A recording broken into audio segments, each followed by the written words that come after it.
ان الحمد للہ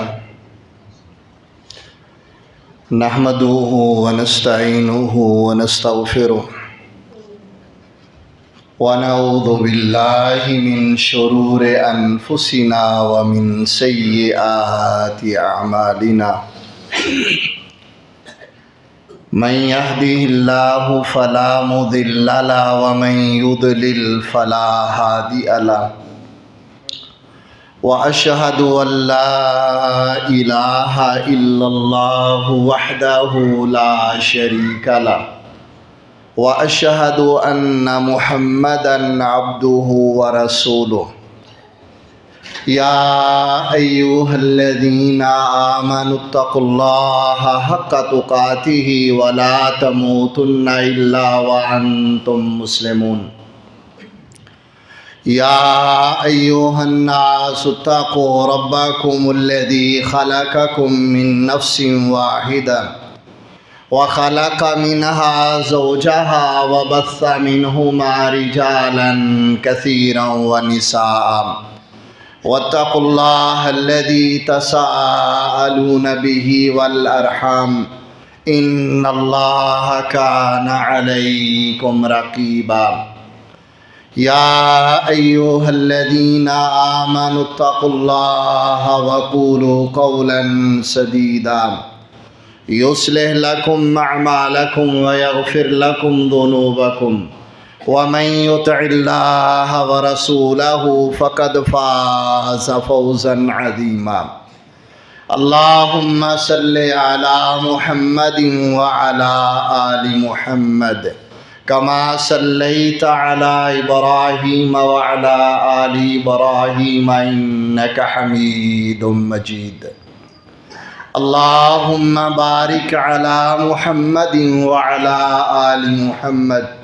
كما باركت على إبراهيم وعلى آل إبراهيم إنك حميد مجيد أما بعد فإن خير الحديث كتاب الله وخير الهدي هدي محمد صلى الله عليه وسلم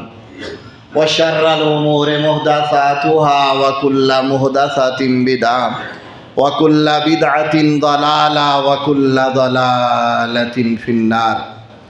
ربي اشرح لي صدري ويسر لي أمري واحلل عقدة من لساني يفقهوا قولي ربي زدني علما أعوذ بالله السميع العليم من الشيطان الرجيم من همزه ونفخه ونفثه بسم الله الرحمن الرحيم إن الذين آمنوا وعملوا الصالحات كانت لهم جنات الفردوس نزلا بلا شبہ وہ لوگ جو ایمان لائے اور انہوں نے نیک اور صالح اعمال کیے، اللہ نے جنت الفردوس ان کے لیے بطور مہمان نوازی کے رکھی ہے۔ تمام قسم کی تعریفات، کبریائی، بڑائی، بزرگی، عظمت اللہ وحدہ لا شریک احکم الحاکمین کی ذات گرامی کے لیے خاص، جو اپنی الوہیت، ربوبیت، اسماء و صفات میں اکیلا، یکتا، وحدہ لا شریک ہے۔ ان گنت لا تعداد درود و سلام تاجدار مدینہ